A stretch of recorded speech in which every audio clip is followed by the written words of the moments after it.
할렐루야. 오늘은 누가복음 18장의 부자 관리에 대한 본문으로 하나님의 말씀을 선포하겠습니다.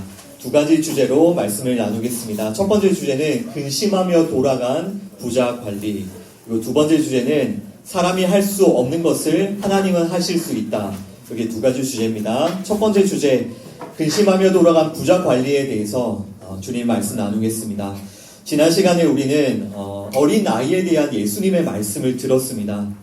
제자들은 어린 아이들이 예수님께 나오는 것을 가로막고 꾸짖었습니다.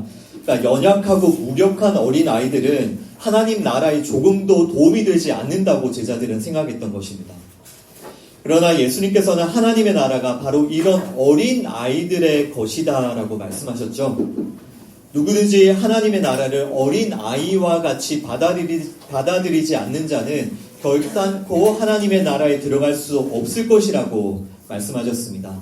그리고 나서 오늘 부자 청년으로 알려진 이 부자 관리에 대한 본문으로 이어집니다.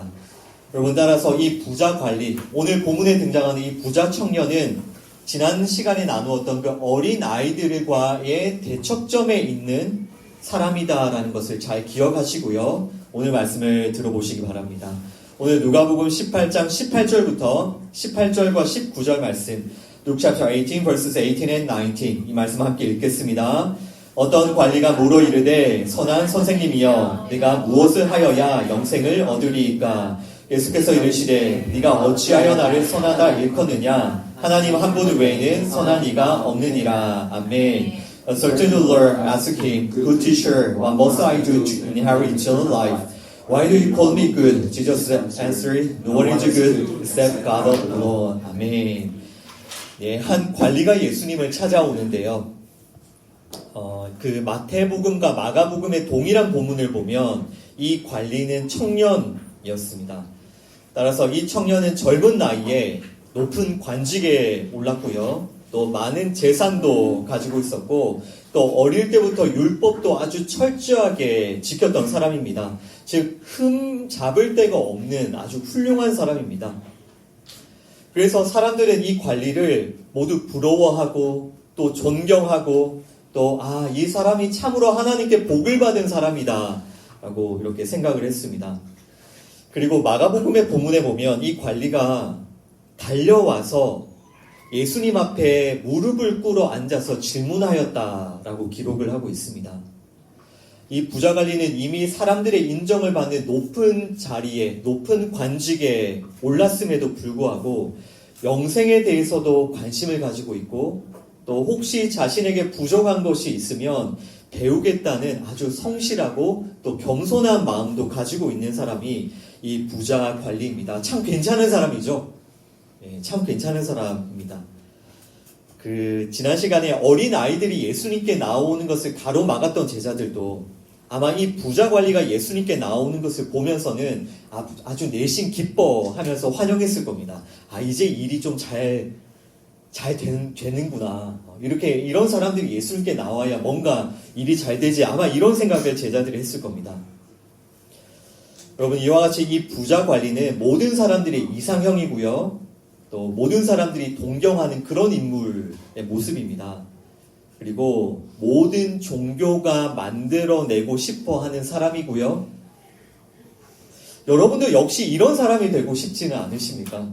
젊고 돈도 많고 또 율법 앞에서도 떳떳하고 또 성품도 좋고 또 많은 사람들의 존경과 칭찬을 받는 것, 그게 여러분들에게도 목적과 목표이지 않습니까? 네, 그렇죠. 여러분, 그러나 오늘 말씀을 통해서 우리가 달려가야 될 그 목적지는 이 부자 관리와 같은 사람이 되는 것이 아니라 다른 것의 목적지가 있음을, 우리의 그 신앙생활의 목적지가 이런 부자 관리와 같은 사람이 되는 것이 아니라라는 것을 오늘 말씀을 통해서 꼭 잘 확인하시고 분별하셔야 됩니다.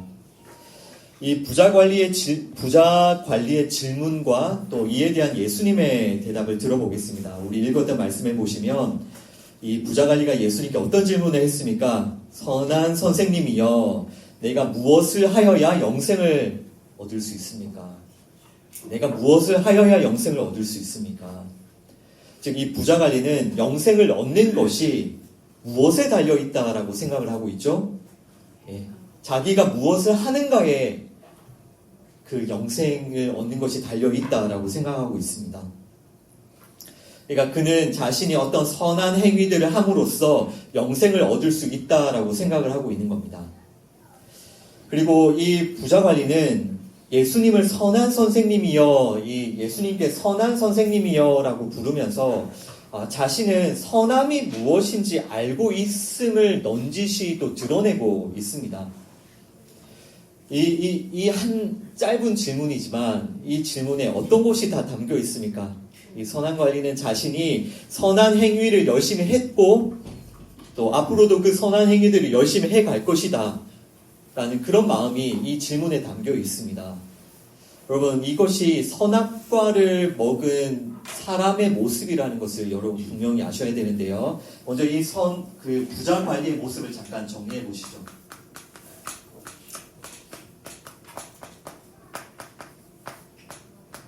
부자 관리는 예수님께 선한 선생님이여 라고 부르면서 바로 자신이 선함을 안다, 선함을 알고 있다.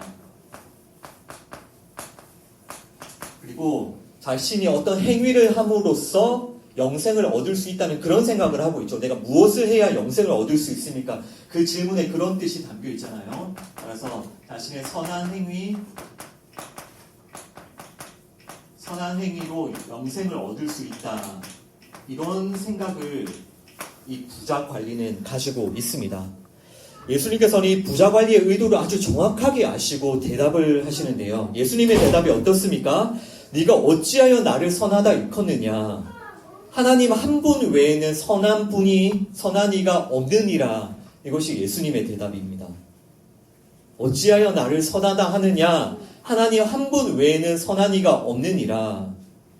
이 예수님의 대답은 예수님이 존재론적으로 선하지 않으시다는 뜻이 아니에요. 예수님은 선하시죠. 예수님이 선하지 않으시다는 그런 뜻이 아니라 이 예수님의 대답은 어떤 뜻입니까? 너는 지금 선함이 무엇인지 알고 지금 나를 선하다고 말하고 있느냐, 그런 뜻이죠. 너는 정말 선함이 무엇인지 알고 있느냐?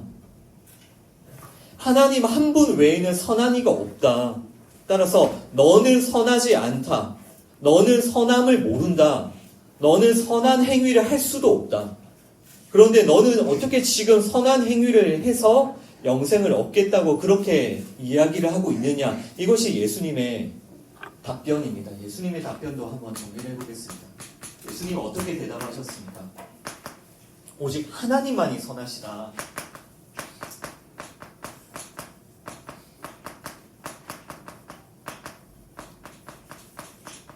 따라서 하나님만 선하시다는 것은 이 부자 관리가 선함을 알지도 못하고 그는 선하지 않다라는 뜻이겠죠. 그리고 이 선한 행위로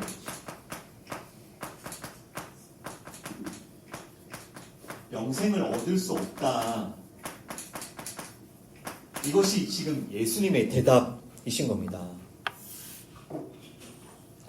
자, 계속해서 말씀을 읽어보겠습니다. 20절과 21절 말씀, Luke chapter 18 verses 20 and 21 말씀 함께 읽겠습니다.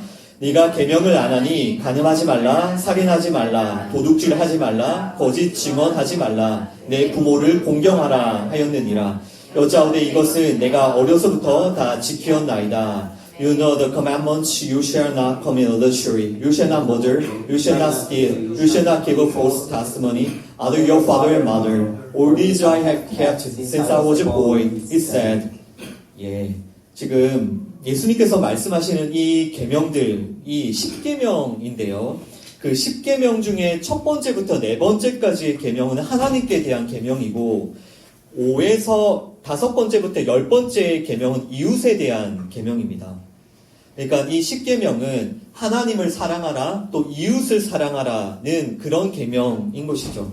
그런데 지금 예수님께서 말씀하신 계명은 5번째부터 10번째까지의 그 계명입니다. 근데 예수님께서는 네가 계명을 알지 않느냐라고 말씀하시면서 의도적으로 예수님께서는 어떻게 하시냐면 그 5번째부터 10번째의 그 10계명의 순서를 섞어버리셨죠. 지금 예수님께서 말씀하신 순서가 원래 10계명의 순서가 아닙니다. 그리고 5번째부터 10번째까지 그 이웃에 대한 계명 중에 심지어 예수님께서는 10번째 계명은 아예 언급조차 하지 않으셨어요. 내 이웃의 집을 탐내지 말라라는 그 10번째 계명은 의도적으로 예수님께서는 언급조차 하지 않으셨습니다. 그런데 어쨌든 이 예수님의 이 말씀에 대해서 부자 관리는 아주 망설임 없이 대답을 하죠. 이것은 내가 어릴 때부터 다 지켰습니다. 일반적으로 유대인들은 한 6살 정도부터 철저하게 율법을 배우고 훈련합니다. 그리고 아마 이 부자 관리는 풍족한 집안에서 자란 것으로 추측이 되는데 아마 이 풍족한 집안에서 자란 부자 관리는 더욱더 철저하게 율법을 배우고 또 지킬 수 있었을 겁니다. 특히 여러분 이 율법의 핵심 중에 핵심이 10계명이지 않습니까? 예, 그러니까 이 부자 관리는 율법의 핵심인 10계명에 대해서는 정말 두말할 필요도 없이 아마 철저하게 배우고 또 지켜왔을 겁니다. 지금 부자 관리가 왜 예수님께 나와왔냐면요. 혹시 내가 잘 모르는 율법이 있지 않을까? 내가 잘 모르는 율법이 있다면 이분에게, 이 선생에게 좀 배워야겠다, 배우고자 하는 마음으로 예수님을 찾아왔어요. 그래서 예수님을 선한 선생님이라고 부르면서 율법에 대해서, 내가 모르는 율법에 대해서 한 수 가르쳐 주십시오. 이런 마음으로 지금 예수님께 나와왔는데요. 하지만 이 부자 관리가 아무리 겸손한 성품을 가진 사람이다 할지라도 지금 이 예수님의 대답은 분명 이 관리에게 매우 실망스러웠을 겁니다. 왜냐하면 지금 예수님께서 말씀하신 이 계명은 부자 관리가 너무나도 잘 아는 계명들인 겁니다. 6살짜리 그 어린 아이들도 다 아는 계명을 예수님께서 지금 말씀하고 계시는 겁니다. 심지어 예수님께서는 그 계명의 순서들도 그냥 뒤죽박죽으로 또 하나의 계명을 누락하기까지 해서, 그래서 이 관리는 속으로 어떤 생각까지 들었겠습니까? 이 예수님의 율법에 대한 설명은 수준이 이한데, 이런 생각까지도 아마 들었을 겁니다. 그래서 그 관리는 망설이지 않고 이것은 내가 어릴 때부터 다 지켰습니다. 내가 어릴 때부터 정말 수도 없이 들었고 내가 수도 없이 공부했고 내가 정말 열심히 지킨 그 계명들입니다. 이것이 이 부자 관리의 대답입니다. 결과적으로 보면요, 이 부자 관리는 율법 앞에 회개하지 않죠. 이 사람은 율법 앞에 회개하지 않습니다. 가장 중요한 그 10계명이라는 율법 앞에 회개하지 않고 아주 당당하게 내가 어릴 때부터 다 지켰습니다. 이것이 이 관리의 주장이죠. 그러니까 회개하지 않는다는 게 뭡니까? 이것을 인정을 못하는 거예요. 나에게 선함이라는 게 없다는 것을 인정을 못하는 겁니다. 나는 선한 행위를 내어놓을 수 없는 죄인입니다라는 것을 인정을 못하는 겁니다. 이 사람은. 아까 예수님이 뭐라고 하셨습니까? 하나님 한 분 외에 하나님만 선하시다고 예수님께서 말씀하셨는데 이것에 동의를 못하는 겁니다. 하나님만 선하신 게 아니라 나도 선하고 나도 열심히 어릴 때부터 이 선한 행위를 내어놓았다라는 게 이 관리의 주장이죠. 그럼 이 부자 관리는 이 계명들을 들었을 때 뭐가 기억나겠습니까? 무엇을 생각했겠습니까? 너무나도 자기가 많이 들어왔던, 자기가 너무나도 잘 아는 그 10계명을 들었을 때 어떤 생각을 했겠습니까? 어릴 때부터 비가 오나 눈이 오나 이 계명들을 지키고 또 이 계명들을 배우고 또 이 계명들을 지키고자 노력했던 그 자신의 노력들과 또 이 계명대로 살았던 자신의 그 선한 삶, 그것을 선명하게 아마 기억했을 겁니다. 이 예수가 설명하는 그 계명들, 내가 열심히 지켰어. 간음하지 않았고, 살인하지 않았고, 도둑질하지 않았고, 거짓 증언하지 않았고, 부모를 공경했던 이 부자 관리가 살아왔던 그 선한 삶이 그의 마음에 차곡차곡 쌓여져 있는 겁니다. 나는 율법대로 살았어. 그래서 이 부자관리는 자신에게 선함이 없다? 하나님만 선하시다? 나는 선하지 않다라는 것을 인정을 못하는 겁니다. 자기가 살아왔던 삶이 자기가 보기에는 너무나도 선해 보이기 때문이죠. 그리고 아까 말씀드린 대로 이런 부자 관리의 모습이 세상 모든 종교가 만들고자 하는 그런 종교인의 모습이에요. 그런데 우리가 한번 잘 돌아봅시다. 똑같이 교회에서도 이런 사람을 만들고 있지 않냐는 겁니다. 이런 모습이 우리의 신앙생활의 목표가 되어 있지 않냐라는 겁니다. 모든 교회들이 그것을 가르치고 그것을 향해 달려가고 있지 않느냐, 이것을 우리가 오늘 이 말씀을 통해서 정말 잘 돌아보았으면 좋겠습니다. 계속해서 예수님 말씀을 들어보겠습니다. 22절과 23절 verses 22 and 23 함께 읽습니다. 예수께서 이 말을 들으시고 이르시되 내게 아직도 한 가지 부족한 것이 있으니 내게 있는 것을 다 팔아 가난한 자들에게 나눠주라. 그리하면 하늘에서 내게 보화가 있으리라. 그리고 와서 나를 따르라 하시니 이 사람이 큰 부자이므로 이 말씀을 듣고 심히 근심하더라. 아멘. When Jesus heard this, he said to him, You still lack one thing. Sir, everything you have and give it to the poor, and you will have a treasure in heaven. Then come, follow me. When he heard this, he became very sad because he was very wealthy. 아멘. 네, 예수님께서는 내가 이것을 어릴 때부터 다 지켰습니다 라고 대답하는 그 관리에게 뭐라고 대답하십니까? 네, 너의 모든 소유물을 팔아서 가난한 자들에게 다 나누어 주고 나를 따르라 라고 예수님께서 말씀하십니다. 이 부자관리는 아주 큰 부자였다라고 이렇게 설명하죠. 그냥 보통 부자가 아니라 굉장히 큰 부자였습니다. 그는 이 예수님의 말씀을 듣고 어떻게 합니까? 굉장히 근심합니다. 근심합니다. 그 마태복음과 마가복음의 동일한 본문에 보면 이 부자관리가 지금 예수님의 이 말씀을 듣고 근심하면서 돌아갔다라고 기록하고 있습니다. 자, 여러분 지금 이 예수님의 말씀을 우리가 어떻게 이해하고 해석해야 되는지가 매우 매우 중요하고 오늘 말씀의 핵심인데요. 너가 가진 모든 것을 팔아서 가난한 사람들에게 나누어주고 나를 따르라. 여러분 이 말씀을 어떻게 이해하시겠습니까? 이 모든 것을, 모든 소유, 모든 소유를 팔아라라는 게 예수님께서 지금 관리에게 주시는 말씀인데 이거는 한마디로 구제라고 볼 수 있죠. 모든 것을 다 팔아서 가난한 사람들에게 나누어 주라 라고 지금 예수님께서 말씀하셨는데요. 이 예수님의 말씀을 과연 우리가 어떻게 이해해야 하는지가 너무너무 중요합니다. 여기서 해석의 핵심은 무엇이냐면 지금 예수님께서 구제하라라는 또 하나의 율법을 요구하고 계신 게 아니다라는 것입니다. 이것은 또 하나의 율법이 아닙니다. 이것을 여러분 반드시 기억하셔야 돼요. 지금 예수님께서는 어떤 영생을 얻는 방법이 구제다. 이 구제라는 율법을 너가 열심히 지켜야 된다. 라는 그런 말씀을 하고 계신 게 아닙니다. 너는 지금까지 내가 보니까 한 율법을 99% 지키고 살았는데 나머지 율법 1%만 더 지키면 영생을 얻을 수 있을 것 같아. 그런데 너에게 그 부족한 율법의 행위 그 1%는 막 구제야 구제. 그러니까 너가 가진 모든 것을 다 팔아서 나누어주고 나를 따라라. 이렇게 또 하나의 율법을 요구하고 계신 게 아니다라는 겁니다. 이런 말씀이 아닌 겁니다. 이것을 여러분 먼저 꼭 기억하셔야 됩니다.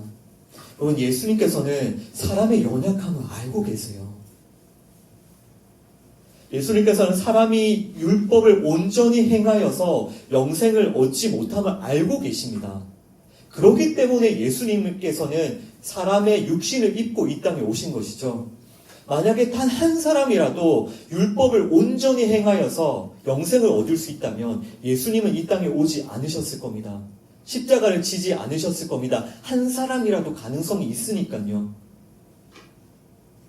그러나 사람은 율법을 행하여서 하나님께 온전하게 될 수 없기 때문에 예수님은 그런 사람의 연약감을 알고 계시고요. 이런 사람들을 긍휼히 여기시며 이 땅에 오셨죠. 지금 도무지 영생을 얻지 못하는 이 부자 관리에게 또 하나의 율법의 짐을 지고 계신 게 아닌 겁니다. 따라서 여러분 꼭 기억하십시오. 예수님은 그에게 또 다른 율법을 요구하시는 것이 아닙니다. 만약에 지금 예수님께서 그 부자 관리에게 또 다른 율법 하나를 요구하셨다면, 야, 너 율법 진짜 잘 지키고 있어. 조금만 더 하면 돼. 조금만 더 하면 돼. 이 율법 이것만 더, 조금만 더 지키면 돼. 이렇게 만약에 율법의 요구를 하셨다면, 부자 관리의 반응이 어땠을까요, 여러분? 상상해 보십시오. 그 율법의 요구를 받은 부자 관리는 어떻게 반응했을까요? 아, 저 할 수 있어요. 저 해볼게요. 이게 부자 관리의 반응이었겠죠. 여러분, 이 부자 관리라는 사람은 여러분이 생각하는, 정말 상상하는 것 이상으로 철저하게 율법을 지키며 율법대로 살았던 사람입니다. 그렇게 철저하게 율법대로 살았던 사람이 이 하나의 율법의 요구를 더 받아들이지 못하겠습니까? 율법의 요구를 받았다면 그는 자신있게 그것을 할 수 있다고 했을 겁니다. 그러나 문제는 율법에 대해서 그토록 자신이 있었던, 내가 어릴 때부터 율법을 다 지켰습니다라고 그렇게 율법에 대해서 자신이 있었던 이 부자 관리가 지금 왜 근심하며 돌아갔냐라는 겁니다. 예수님께서 율법의 요구를 하나 더 하신 게 아닌 거죠. 다른 얘기를 하신 거죠. 예수님 뭘 말씀하신 겁니까? 내게 있는 것을 다 팔아서 가난한 사람들에게 나누어 주라. 이 말씀은 어떤 뜻입니까? 예, 부자 관리가 지금까지 쌓아왔던, 부자 관리가 자기 입으로 말했죠. 이것은, 이 계명들은 내가 어릴 때부터 다 지켰습니다. 부자 관리가 지금까지 쌓아왔던 모든 율법의 행위를 부인하라는 말씀인 겁니다. 아시겠죠? 하나의 또 다른 율법을 요구하시는 게 아니라, 이것은 무슨 뜻이라고요? 지금까지 행해왔던 모든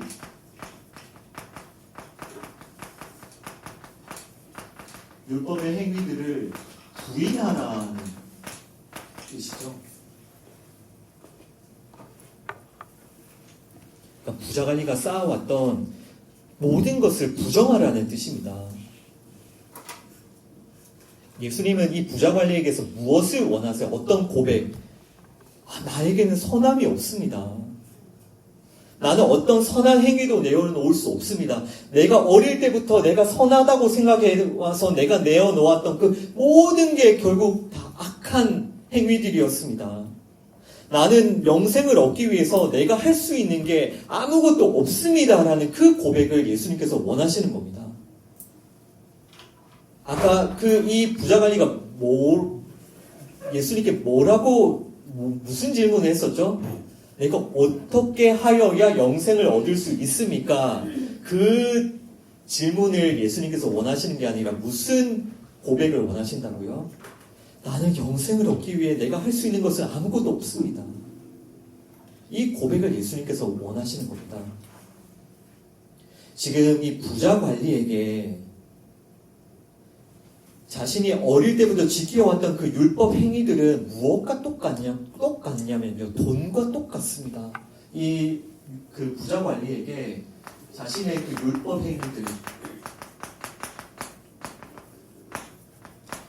행위들은 그에게는 돈과 똑같은 겁니다. 돈. 율법 행위든 돈이든 그는 이 모두 자신의 의와 영광을 위해 다 쌓아놓고 있기 때문이에요. 자신을 위해 율법 행위든 돈이든 그 모든 것을 다 쌓아놓고 있는 그 모습이 딱 부자 관리의 모습인 겁니다. 그러니까 이 부자 관리에게 자신이 쌓아놨던 돈과 재산은 곧 그 사람 자신이었죠. 이게 그 사람 자신이었어요. 나를 위해서 쌓아놓았기 때문에. 마찬가지로 율법 행위도 그 자신이었으면 그 사람 자신. 그는 자신의 부와 또 자신이 행했던 그 율법 행함들을 자신과 완전히 동일하게 여기고 있어요. 그래서 이것을 내어놓지를 못하는 겁니다. 이것을 다 내어놓으라는 예수님의 말씀을 받아들이지를 못하는 거예요. 이 율법 행위가 자신이고 자신이 가진 돈이 자신이니까 이것을 버리지를 못하는 겁니다. 그리고 그는 이 자신의 그 율법 행위들과 돈을 바로 자신의 생명으로 붙들고 있죠. 결국 이것을 생명처럼 막 붙들고 있는 겁니다. 그래서 그것을 버리라는 예수님의 말씀을 따르지 못하고 근심에 빠져 있는 것이죠. 결론적으로 보면 그는 왜 예수님을 따르지 못했습니까? 생명의 주인이신 그 생명이신 그 예수님을 왜 따르지 못했습니까? 그도 영생을 원했잖아요. 영생에 대해서 관심이 있었잖아요. 영생을 얻고 싶었잖아요. 왜 따르지 못했습니까? 네. 자신이 붙들고 있는 율법 행위들, 자신이 가지고 있는 돈, 자신을 위해 쌓아놓은 그것들을 버리지를 못하는 겁니다. 자, 두 번째 주제로 넘어가겠습니다. 사람이 할 수 없는 것은 하나님이 하실 수 있습니다. 라는 이 주제로 오늘 말씀이 이어지는 예수님의 말씀을 들어보겠습니다. 누가복음 18장 24절부터 27절까지 Luke chapter 18 verses 24 through 27 함께 읽겠습니다. 예수께서 그를 보시고 이르시되 재물이 있는 자는 하나님의 나라에 들어가기가 얼마나 어려운지 낙타가 바늘귀로 들어가는 것이 부자가 하나님의 나라에 들어가는 것보다 쉬우리라 하시니 듣는 자들이 이르되 그런즉 누가 구원을 얻을 수 있나이까 이르시되 무릇 사람이 할 수 없는 것을 하나님은 하실 수 있느니라. 아멘. Jesus looked at him and said, How hard it is for the rich to enter the kingdom of God. Indeed, it is easier for a camel to go through the eye of a needle than a servant who is rich to enter the kingdom of God. Those who heard this asked, Who then can be saved? Jesus replied, What is impossible with man is possible with God. 아멘. 아멘. 예수께서는 이 부자 관리를 안타깝게 여기시면서 말씀하시죠. 낙타가 바늘귀로 들어가는 것이 부자가 하나님의 나라에 들어가는 것보다 쉬우리라. 자, 지금 예수님께서 낙타와 바늘귀를 언급하신 것은 그 예루살렘 성의 바늘귀 문을 예수님께서 예시로 드신 말씀이거든요. 그러니까 예루살렘 성에는 여러 성문들이 있었습니다. 그런데 밤이 되면 그 성문들을 어떻게 했겠습니까? 네. 밤에는 그 큰 성문들은 모두 다 닫히고 잠겨졌었고요. 사람들은 겨우 이렇게 쭈그려서 겨우 들어가는 그 바늘귀 문이라는 그 문만 사용할 수 있었습니다. 네. 한 사람만 겨우 쭈그려서 들어가는 그 바늘귀 문이라는 그 문이 예루살렘 성에 있었던 거예요. 밤에만 이용하는. 그러니까 당연히 그 바늘귀 문에는 낙타가 들어갈 수 있겠습니까? 없죠. 그러니까 낙타가 그 바늘귀 문에 들어가는 것은 불가능한 겁니다. 이와 같이 낙타가 바늘귀 문에 들어가는 것이 불가능한 것 같이 예수님의 말씀은 부자가 하나님의 나라에 들어가는 것은 불가능하다. 말씀하시죠. 부자가 하나님 나라에 들어가는 것은 불가능하다라고 예수님께서는 말씀하십니다. 자, 여러분 이 말씀 앞에 여러분 자신 한번 돌아보시죠. 여러분은 어떻습니까? 예수님께서는 분명 지금 부자는 하나님의 나라에 들어갈 수 없다고 말씀하시잖아요. 대부분 이 말씀을 듣고 어떻게 생각합니까, 사람들은? 나 정도면 부자 아니지. 아니, 세상에 부자가 얼마나 많은데. 나 그렇게 생각하잖아요. 아니, 나 정도면 부자 아니지.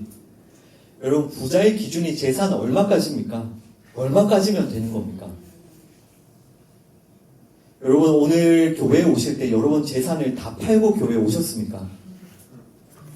재산을 가지고 있으면 부자면 하나님 나라에 들어갈 수 없잖아요. 여러분들이 이렇게 교회에 나와 있는 게 의미가 없을 수도 있습니다. 여러분들이 지금 재산을 가득히 가지고 있는 부자라면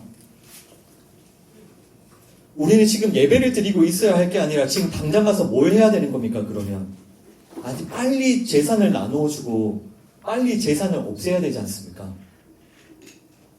그리고 아무리 생각해도 이 말씀은 우리가 하나님 나라에 들어가려면 가장 좋은 방법이 무슨 방법이겠죠?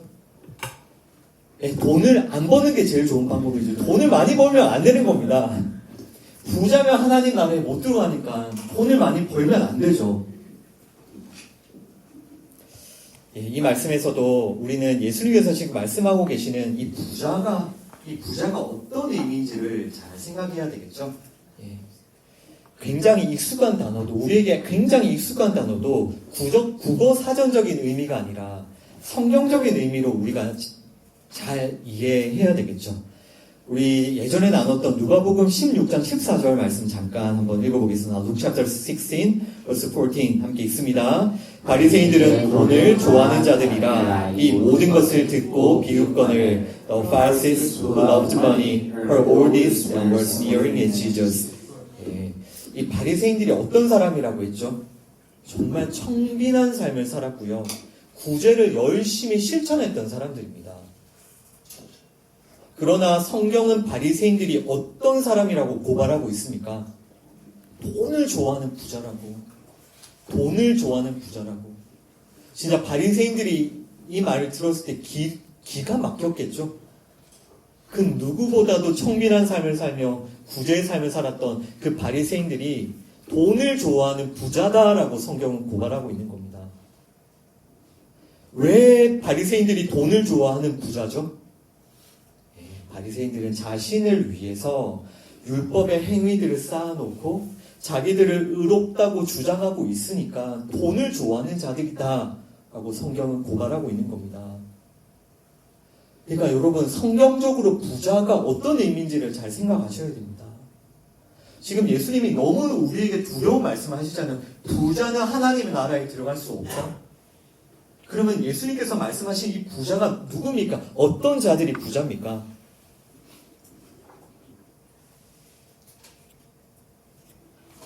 이 부자는 자신을 위해서 살고요. 자신을 위해 힘을 축적하는 자들이 부자죠. 이 부자가 어떤 자들이라고요? 자신을 위해 힘을 축적하는 자들.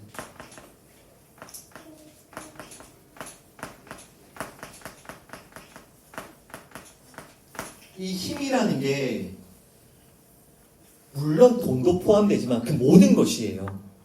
모든 것. 그러니까 사람들은 돈을 자신을 위해 힘으로 쌓아놓고 또 특히 바리새인들은 율법 행위를 자신의 힘으로 쌓아놓고 이것을 근거로 자기는 의롭다고 주장하고 있으니 돈을 좋아하는 부자인 겁니다. 그러니까 지금 이 부자들이 자신을 위해 쌓아놓는 그 힘이 뭐라고요? 당연히 돈과 재물도 포함이 되고요. 또 자기의 의와 또 자신의 그 가치를 위해서 쌓아놓는 자기의 어떤 선한 행위들, 율법 행함들도 다 포함이 되는 겁니다. 그러니까 진짜 무서운 게 내가 이런 힘을 쌓아놓고 내가 다른 사람들보다 우월하다. 이런 교만한 마음을 품고 있는 게 진짜 무서운 거예요. 그게 부자입니다. 부자. 겉으로는 무소유를 실천할 수 있습니다. 겉으로 무소유를 실천하는 사람은 정말 주머니에 땡전 한 푼 없죠. 그러나 겉으로 아무리 무소유를 실천하는 사람도 그 사람의 마음에는 그런 교만과 우월함이 가득하다고요. 겉으로는 아무리 무소유를 실천해도 그 사람은 부자입니다. 하나님 앞에. 여러분, 예수님께서 지금 부자가 하나님의 나라에 들어갈 수 없다고 말씀하시는 이유를 아시겠습니까? 자기 자신을 위해서 힘을 쌓아두고 자신을 의롭다고 주장하고 있으니 그들은 절대로 예수님을 믿지 못하고 그들은 하나님 나라에 들어갈 수 없는 자들이죠. 그렇게 따지면 세상 모든 사람들이 부자인 겁니다. 돈을 많이 가지고 있든 적게 가지고 있든 돈을 100만 원 가지고 있든 돈을 1000만 원 가지고 있든 그것을 자기 자신의 힘으로 쌓아놓는 자들은 모두가 다 부자인 겁니다. 그런 의미에서 세상 모든 사람들은 성경적으로 부자입니다. 부자. 이 예수님의 말씀을 듣는 사람들이 질문을 하죠. 모든 것을 다 팔고 그래야 나를 따를 수 있다고 하니 이 듣는 사람들이 질문합니다. 아니, 재물이 있는 자는 하나님 나라에 들어가기가 어렵다고요. 아니 그러면 누가 구원을 받을 수 있습니까? 이렇게 질문하죠. 이에 대한 예수님의 답변 27절에 하이라이트를 해보십시오. 예수님께서 무엇이라 답하셨습니까? 무릇 사람이 할 수 없는 것을 하나님은 하실 수 있느니라. 사람이 할 수 없는 것을 하나님은 하실 수 있느니라. 그리고 지금 이 예수님의 말씀이 내가 무엇을 해야 영생을 얻을 수 있습니까? 라는 그 부자 관리의 질문에 대한 예수님의 답이십니다.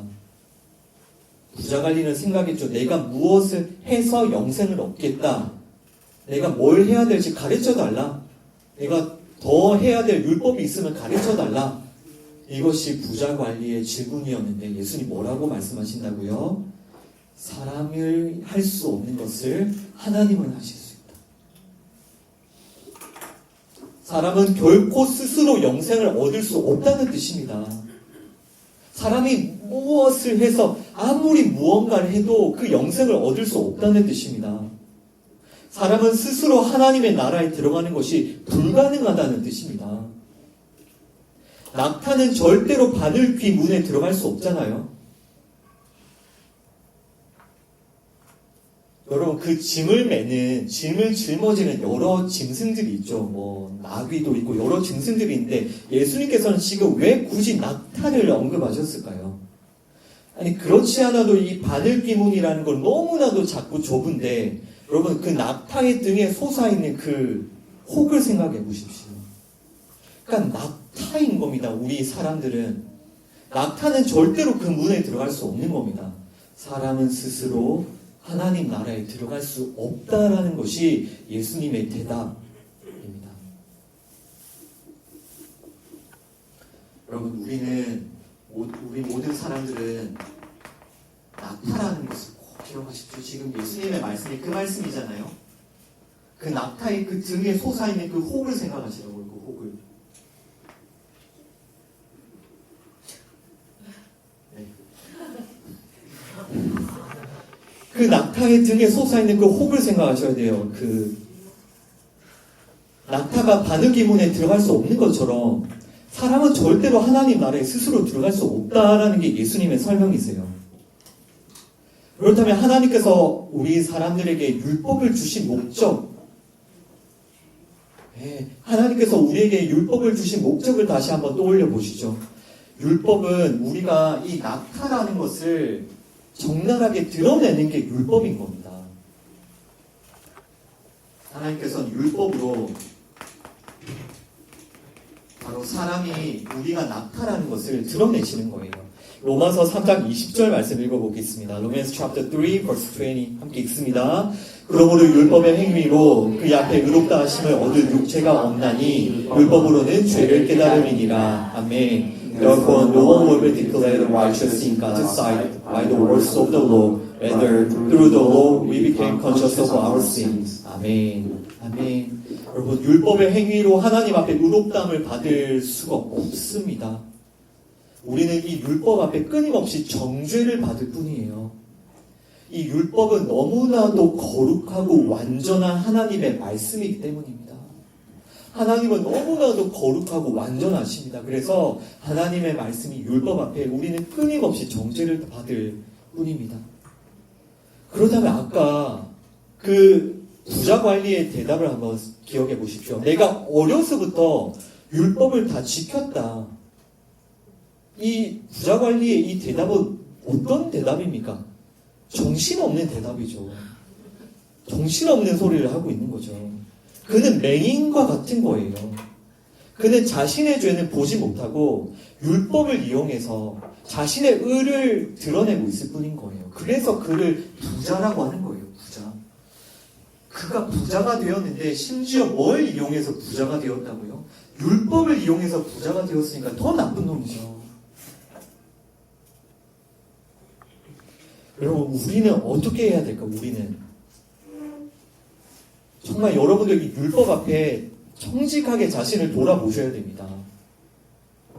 율법이 우리에게 무엇을 한다고요? 우리는 정말 율법 앞에 내가 바로 낙타이구나. 내가 낙타라는 것을 정말 겸손히 인정하고 회개를 해야 됩니다. 여러분, 우리는 결코 영생을 받을 자격이 없다라는 것을, 정말 이것을 인정하고 회개합시다. 우리는 결국 하나님께서 받으실 만한 어떠한 선함도 내어놓을 수 없는 그런 죄인이라는 것을 우리가 이 시간 회개합시다. 우리가 낙타이기 때문에, 우리가 그 바늘기문에 들어갈 수 없기 때문에, 하나님 나라에 들어갈 수 없기 때문에 우리는 무엇만을 구해야 됩니까? 하나님의 도우심, 하나님의 은혜. 우리는 할 수 없지만 하나님께서는 하시기 때문에 하나님의 도움을 구해야죠. 여기서 예수님께서 말씀하실 때 사람이 할 수 없는 것은 하나님은 하신다라고 할 때 이 하나님의 일하심은 무엇입니까? 바로 십자가죠, 십자가. 우리는 도저히 할 수 없는 것을 하나님께서 하시죠, 십자가로. 하나님께서 우리를 위해서 열어주신 유일한 길은 예수님의 십자가입니다. 아멘. 십자가에서 예수님은 그 부자들의 세상, 이 모든 세상 사람들이 부자라고 했죠. 돈이 500원 있던 1000원 있던 10만 원 있던 모두가 다 부자입니다. 이 부자들의 세상 속에 모두가 다 낙타라고 했죠. 이 낙타들의 세상 속에 십자가에 달리신 그 예수님은 유일한 가난한 자가 되신 거예요. 모두가 다 부자인데 예수님만이 가난한 자가 되신 겁니다. 십자가에서 예수님은 자기를 부인하고 자신을 버리고 자신을 잘라내셨죠. 어떤 선함과 거룩함도 없는 완전한 죄인의 모습이 되셨죠. 그래서 십자가에 달리셨죠. 사람들은 그 힘들을 다 끌어모아서 나는 부자라고, 나는 의인이라고 주장하고 있는 이 세상에 예수님은 유일한 가난한 자로 오셔서 세상 사람들이 그렇게 자기의 의로움과 영광을 위해 챙기고 있는 이 힘을 예수님은 다 버리셨어요. 하나도 가지지 아니하고 완전한 죄인, 하나님의 그 무서운 두려운 심판을 받아야 마땅한 그런 죄인의 모습이 되셔서 예수님 십자가에 달리셨습니다. 가난한 자, 유일한 가난한 자가 되신 거예요.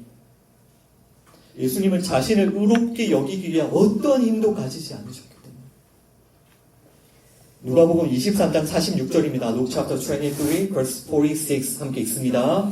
예수께서 큰 소리로 불러 이르시되 아버지 내 영혼을 아버지 손에 부탁하나이다 하고 이 말씀을 하신 후 숨지시니라. 아멘. Jesus called out with a loud voice, Father, into your hands I commit my spirit. When he had said this, he breathed his last.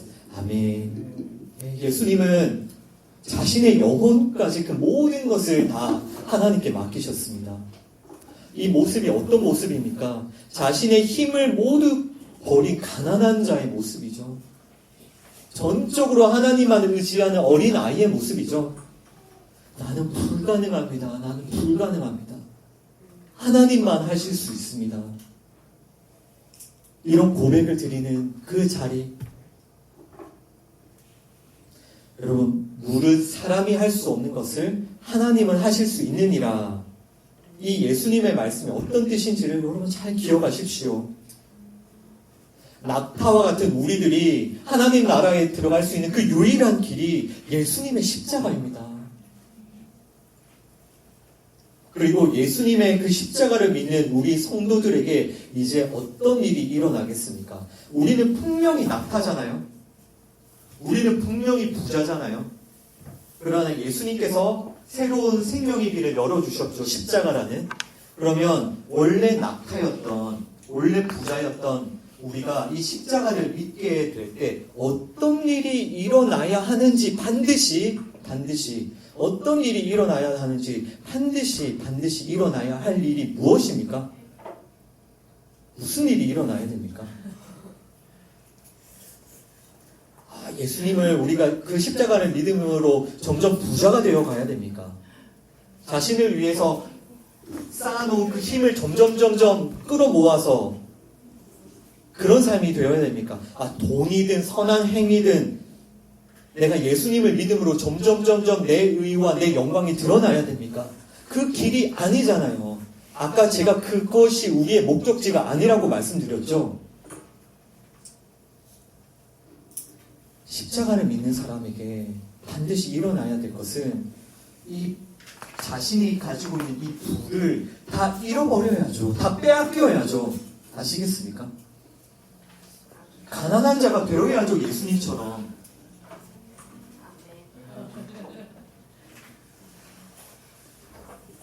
우리가 힘으로 내가 내 힘으로 여겼던, 내가 이 힘이 있었기 때문에 내가 부자라고 생각했던, 내 등에 솟아 올라왔던 이 혹을 다 빼앗겨야죠.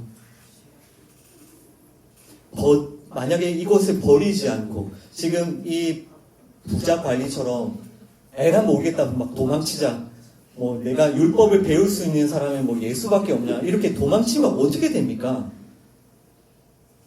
하나님의 자녀들이, 예수님을 믿도록 부름받은 자녀들이 이 힘을, 이 불을 버리지 않으면 어떻게 됩니까? 예, 하나님은 우리에게 이렇게 솟아있는 이 낙타의 혹을 잘라내시는 거예요. 이것이 매우 매우 아프고 고통스럽다고요. 이 혹이 우리에게는 생명이었습니다. 생명. 이게 나 자신이었다고요. 그래서 아까 부자관리도 못 버리죠. 아니 그거 잘리면 나 죽는데, 그게 내 인생이고 내 모든 커리어고 내 삶이고 내가 자랑하고 내가 의지했던 내 모든 것인데, 그것이 내 돈이고 내 힘인데 이것을 절대로 못 자릅니다. 그러나 십자가를 믿는 성도들은 하나님께서 저걸 자르십니다. 그러니까 이 과정이 매우 매우 아프고 고통스러운 겁니다. 그러나 이 과정을 통해서 결국 이 과정을 걸어가는 믿음의 성도들은 결국 어떤 사람이 되어가겠습니까? 절대적으로 하나님만 의지하는 어린 아이가 되는 거예요. 정말 하나님만 의지한, 내가 이전에는 이거 의지하고 살았죠. 여기 안에 가득히 뭔가를 담아두고. 근데 저게 다 잘리니까 하나님만 의지하는 어린 아이가 되는 겁니다. 오늘 본문에 등장한 이 부자관리가 지난 시간에 나누었던 그 어린 아이와의 대조라고 했죠. 그러니까 지금 예수님께서는 자신을 찾아온 부자관리에게 너 어린 아이가 되어야 돼, 이렇게 요구하고 계시는 겁니다. 여러분, 하나님 어떤 분이신지 아십니까? 우리가 힘으로 여겼던 것들, 내가 내 돈으로 여겼던 것들, 내가 자랑하고 그렇게 의지했던 내 율법 행함들, 그것을 하나하나 다 빼앗아 가세요. 이것이 낙타의 혹이 잘라지는 과정입니다. 내가 자랑하고 의지했던 것들이 하나하나 하나님께서 다 끊어내십니다. 그것이 끊어져야 우리가 예수님만 의지하기 때문에, 이것이 아무리 아프고 힘들어도 하나님은 이 과정을 겪게 하세요. 이것이 없으면, 이 과정, 이런 삶이 없다면 여러분을 다시 정말 스스로 잘 돌아보셔야 됩니다. 이것은 이렇게 해도 되고 안 해도 되고가 아니라 반드시 모든 성도가 걸어가야 될 길입니다. 우리는 원래 다 낙타였으니까요. 낙타 아니었으면 뭐 잘나질 혹이 어디 있습니까? 부자가 아니면 빼앗길 돈이 어디 있습니까? 우리는 다 부자였고 다 낙타였기 때문에 이 과정을 반드시 거쳐야 됩니다. 신앙생활 열심히 하면 이 혹을 덮칠 수 있어. 신앙생활 열심히 하면 너의 힘을 다 끌어모을 수 있어. 이 거짓 선지자들의 이 속임에 속으시면 안 되는 겁니다. 세상의 모든 종교는 그걸 추구하고 있다고 했죠.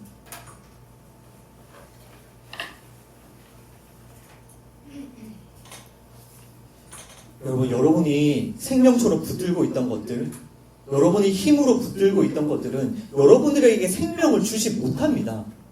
그거 아무리 끌어모으고 있어도. 생명은 십자가를 통해서만 우리에게 부어지는 게 생명이에요.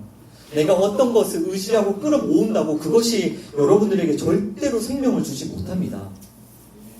그것은 내가 생명을 얻기 위해 붙들어오고 내가 의지해야 되는 것이 아니라 하나님의 뜻대로 다스려야 되고 사용해야 되는 것들이지 의지해야 되는 대상이 아니에요. 우리가 살고 있는 이 시대에 생각해 보시죠. 이 시대는 물질적으로 그 어느 시대보다 풍요로운 시대입니다. 돈이 없어서 굶어 죽는 사람들은 거의 없죠. 물론 안타까운 그런 아주 가난한 분들도 계시지만 대부분은 아주 물질적으로 어느 정도는 풍요롭게 삽니다. 그러나 이렇게 사람들이 물질적인 풍요를 누려도 돈에 대한 염려, 돈에 대한 탐욕, 또 돈에 대한 그 의지는 그 어느 때보다도 강력하게 사람들을 지배하고 있습니다. 아시죠? 그 어떤 시대보다도 사람들은 돈을 더 가지고 있는데, 먹을 것을 더 가지고 있는데, 그 돈에 대한 집착과 탐욕이 어느 시대보다도 강합니다. 사람들이 자신의 주머니에 먹을 것과 또 돈을 가득히 넣어두고도 마음의 공허, 또 이 삶의 염려, 이것을 다스리지를 못해요. 지배를 당하고 있는 거죠. 여러분, 그것에 여러분들의 마음을 두고 있으면 죽을 수밖에 없습니다. 그것이 우리에게 생명을 주지 않기 때문이에요. 하나님께서 이것을 잘라가실 때 여러분들도 순종하며 그것을 잘라버리셔야 됩니다. 이것을 잘라버린다고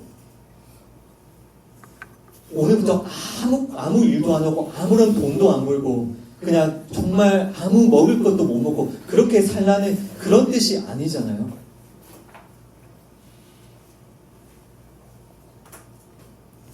여러분 정말 꼭 기억하십시오. 교회라는 곳은 우리가 지금 신앙생활을 하고 예수님을 믿는다라고 하는 사람들이 지금 교회에 모여 있는데, 교회는 이런 부자들, 이런 낙타들을 만들어내는 곳이 아닙니다. 교회는 율법도 잘 지키고 돈도 잘 벌고 좋은 성품을 가진 아까 그 부자 관리처럼 그런 사람들을 만들어내는 곳이 아니라고요. 이것을 착각하시면 안 돼요.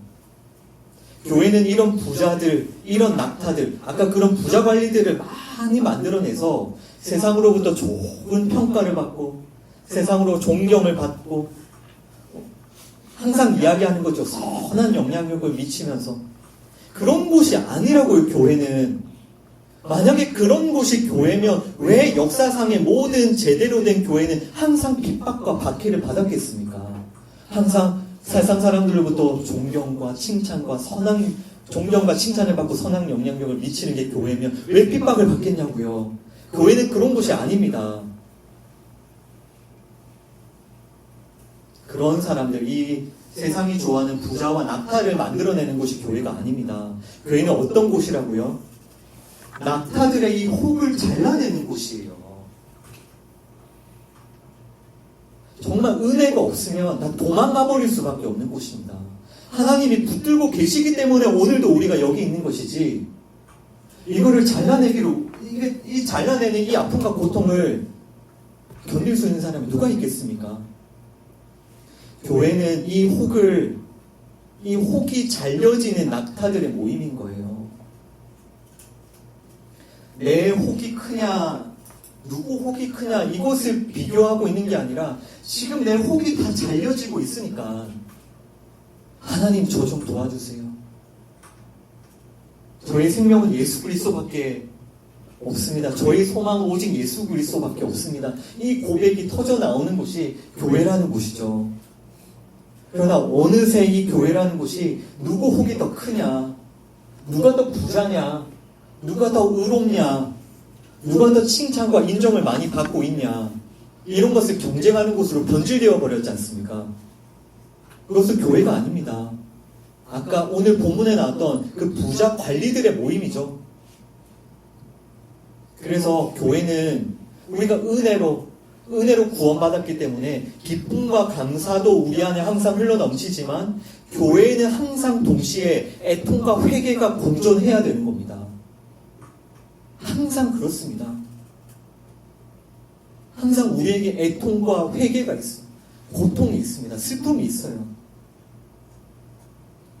이 과정이 쉽지가 않기 때문에 하나님께서는 우리가 자랑하고 우시하는 모든 것들을 다 하나하나 끊어내시고 깨뜨리십니다. 율법 행함이든 돈이든 또 내가 자랑하는 좋은 성품이든 그것을 다 부정하게 하세요. 따라서 여러분 교회에 와서 그런 것들을 인정받으려거나 또 자랑하려고 하시면 안 되는 겁니다. 교회는 그런 것을 인정받고 또 칭찬받아서 내가 좀 더 해봐야지 그런 곳이 아닙니다. 내가 정말 요만큼이라도 내 자신에 대해서 자랑하는 게 있다면 정말 요만큼이라도 다 버리게 하시는 게 하나님의 손길이십니다. 내가 정말 예수님만, 정말 예수님이 없으면 나는 정말 아무것도 아니구나. 사람은 할 수 없지만 하나님만 하시는구나. 하나님은 하실 수 있구나. 이 해 가시는 하나님만을 자랑하고 찬양하고 경배하는 곳이 교회입니다. 그래서 여러분 교회는 정말 어린 아이들의 모임이고요. 우리가 어린 아이가 되어가는 곳입니다. 우리는 나의 불가능을 겸손히 인정해야 되고요. 정말 하나님만 하실 수 있습니다. 하나님이 하셨습니다. 할렐루야. 하나님만 하셨습니다. 하나님이 하셨습니다. 이 고백을 하는 그런 어린 아이들의 모임입니다. 여기에 내가 뭘 했어요. 내가 이게 내 힘이에요. 이게 내 자랑이에요. 이렇게 내 밥 숟가락을 내가 밥상에 올릴 그 자리가 없습니다. 우리는 여러분 이렇게 절대적으로 하나님만 의지하고 하나님만을 자랑하는 어린아이가 되어야 함을 꼭 기억하십시오. 오늘 마지막 성경 구절 고린도후서 6장 9절과 10절 말씀입니다. 2 Corinthians chapter 6 verses 9 and 10 함께 읽습니다. 무명한 자 같으나 유명한 자요 죽은 자 같으나 보라 우리가 살아있고 징계를 받는 자 같으나 죽임을 당하지 아니하고 근심하는 자 같으나 항상 기뻐하고 가난한 자 같으나 많은 사람을 부요하게 하고 아무것도 없는 자 같으나 모든 것을 가진 자로다. 아멘. Known yet regarded as unknown, dying and yet we live on, beaten and yet not killed, sorrowful yet always rejoicing. Poor yet making many rich, having nothing yet possessing everything. 아멘. 네, 바울의 고백입니다. 바울은 세상에서 어떤 사람이 되었다고 고백합니까? 자신이 세상에서 무명한 사람이 되었다. unknown, 완전히 잊혀진. 그 누구도 이 바울이라는 사람을 가치 있게 여기지 않았던 거예요. 그러니까 바울은 세상에서 어떤 자였냐면 무명한 사람, 죽은 자와 같은 사람이었고요. 징계를 받는 자와 같은 사람이었고요. 근심하는 자와 같은 사람이었어요. 세상 사람들은 바울을 보고 혀를 찾죠. 저 사람 뭔 죄를 저렇게 지어가지고 저렇게 고생하나. 그러나 왜 바울이 그런 삶을 살아야 되었습니까? 하나님께서 낙타와 같은 그 바울의 혹을 끊임없이 잘라가시기 때문에 바울이 끊임없이 자신의 그 혹이 잘려지기 때문에 바울은 이런 존재가 된 겁니다. 징계를 받는 자 같은, 정말 근심하는 자와 같은 그렇게 보이는 거예요, 바울이. 그러나 이 과정을 통해서 바울은 정말 하나님만을 의지하는 어린아이가 되죠. 반면에 이 부자들의 세상, 이 낙타들의 세상은 계속해서 이 바울을 보고 조롱하고 비웃습니다. 그러나 이렇게 조롱당하고 이런 취급을 당하는 바울이 하나님 앞에서는 어떤 사람입니까? 유명한 사람이고요. 그가 진짜 살아있는 사람이고요. 그가 죽임을 당하지 않는 사람이고요. 그가 항상 기뻐하는 사람입니다. 그리고 10절 후반부에 하이라이트 해보시죠. 가난한 자 같으나 많은 사람을 부요하게 하고 아무것도 없는 자 같으나 모든 것을 가진 자로다. 아멘. 아멘. 정말 이 바울은 아까 이 부자 관리에게 예수님께서 하셨던 것처럼 너의 모든 소유를 다 팔아 가난한 자들에게 나눠주고 나를 따르라 하신 그 말씀을 바울은 그대로 따라가고 있죠. 예. 바울은 가난한 자가 되었잖아요. 아무것도 없는 자가 되었잖아요. 이것이 예수님의 십자가를 믿는 사람의 모습이고요. 우리의 신앙생활 걸어가야 될 신앙생활입니다. 세상에서 바울은 가난한 자처럼 보이고요. 아무것도 없는 자처럼 보입니다. 어떤 선한 것도 바울에게 없어 보이고요. 이 사람은 뭐 진짜 어떤 선한 행위도 내어놓지 못하는 것처럼 보여요. 그러나 실상은 하나님 앞에서 바울은 어떤 사람입니까? 많은 사람을 부요하게 하고 그는 실제로 모든 것을 가진 사람입니다. 왜죠? 왜? 예수님을 가졌으니까요. 그 생명을 가졌으니까요. 바울이 모든 것을 가진 사람이죠. 예수님을 만났고요. 예수 그리스도의 그 십자가를 경험했고요. 낙타와 같았던 그 옛사람이 죽었기 때문에 바울은 모든 것을 가진 사람입니다. 그래서 정말 이 바울은 땅 끝까지 예수님만을 전했죠. 오직 예수님만을 자랑했습니다. 예수님만을 높였습니다. 바울이라는 사람에게 정말 예수님은 전부였습니다. 전부. 근데 모든 것. 여러분, 오늘 메시지 마무리하겠습니다. 여러분이 생명처럼 여기고 있던 것들, 또 여러분이 힘으로 여기고 있던 것들, 그것이 여러분들에게 생명 주지 않습니다. 사람은 스스로 결코 생명을 얻을 수 없고요. 스스로 하나님 나라에 들어갈 수 없습니다. 그래서 여러분들이 그렇게 생명으로 여겼던, 그렇게 의지했던 것들을 이제 하나하나 십자가에 못 박고 버리십시오. 낙타와 같았던 여러분들이 옛사람을 십자가에 못 박으십시오. 그리고 이제 하나님만 믿고 의지하는 그런 어린아이가 되십시오. 정말 성령님께 붙들림 받은 어린아이. 그리고 이제는 여러분 자신이 아니라 정말 하나님을 위해서 그 길을 걸어가십시오. 정말 하나님을 의지하는 이 어린아이들은 핍박을 받아도 이 길을 가고요. 박해를 받아도 이 길을 가고요. 세상에서 어떤 시급을 당해도 이 길을 갑니다. 이 과정이, 혹이 잘라지는 과정이 아무리 고통스럽고 힘들어도 성령님께서 붙드시고 인도하시니 기쁨으로 걸어갈 줄 믿습니다. 여러분, 이렇게 하나님만 믿고 의지하는 어린아이가 되시기를 주님의 이름으로 축원합니다. 기도하겠습니다. 하나님 아버지 감사합니다. 오늘 부자 관리에 대한 이 예수님의 말씀을 저희에게 주시니 감사합니다.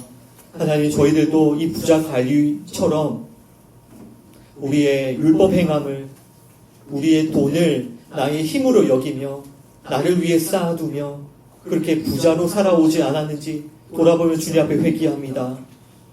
정말 이 세상의 힘들을 다 끌어모아 나의 의와 나의 영광과 나 자신을 위해 사용하며 그렇게 내가 스스로 영생을 얻고 내가 스스로 하나님 나라에 들어갈 수 있다는 그런 교만한 삶을 살았음을 주님 앞에 회개합니다. 주 용서하여 주시옵소서. 주님, 이 시간 정말 사람은 할 수 없지만 하나님은 하실 수 있음을 믿습니다. 나는 할 수 없지만 하나님께서 하심을 믿습니다. 그리고 하나님께서 하신 일, 그 예수 그리스도의 그 십자가를 우리가 믿음으로 붙들기 원합니다. 그리고 이제 십자가를 따라가는, 그 십자가를 믿는 그 삶, 우리의 그 낙타의 혹을 잘라내며 우리의 돈을 빼앗기며 내가 믿고 의지하고 자랑했던 그 모든 것을 내어놓는 그런 삶을 살게 하여 주옵소서. 이 과정을 통해 오직 예수님만 믿고 의지하며 오직 예수님이 우리의 모든 것이 되는 그런 생명의 삶으로 나아갈 수 있도록 우리 인도하여 주시옵소서. 예수님 이름으로 기도합니다. 아멘. 오늘 말씀 기억하며 함께 기도합시다. 먼저 회개합시다. 정말 이 부자 관리는 끝까지 회개하지 않았습니다. 결국 예수님을 등지고 돌아갔습니다. 여러분, 오늘 여러분도 그냥 예수님을 등지고 돌아가시겠습니까? 회개하지 않고 그저 돌아가시겠습니까? 여러분, 오늘 말씀 앞에 함께 회개합시다. 내가 정말 하나님 앞에 선함을 내어놓을 수 없는 자라는 것을, 나는 선하지 않다는 것을, 그럼에도 불구하고 끊임없이 내 것을 자랑하고 내 것을 의지하고 내가 그렇게 부자처럼 낙타처럼 살아왔음을 이 시간 주님 앞에 회개하며 함께 기도하겠습니다. 하나님 아버지, 주님 불쌍히 여겨주시옵소서. 불쌍히 여겨주시옵소서. 하나님, 정말 저희들이 부자 관리처럼 정말 이 시간 회개하지 않고 돌아가지 않도록 하나님 저희들 긍휼히 여겨주시옵소서. 불쌍히 여겨주시옵소서. 저희들 이 시간 정말 주님 앞에 회개하기 원합니다. 하나님, 우리는 선하지 않습니다. 하나님, 우리는 의롭지 않습니다.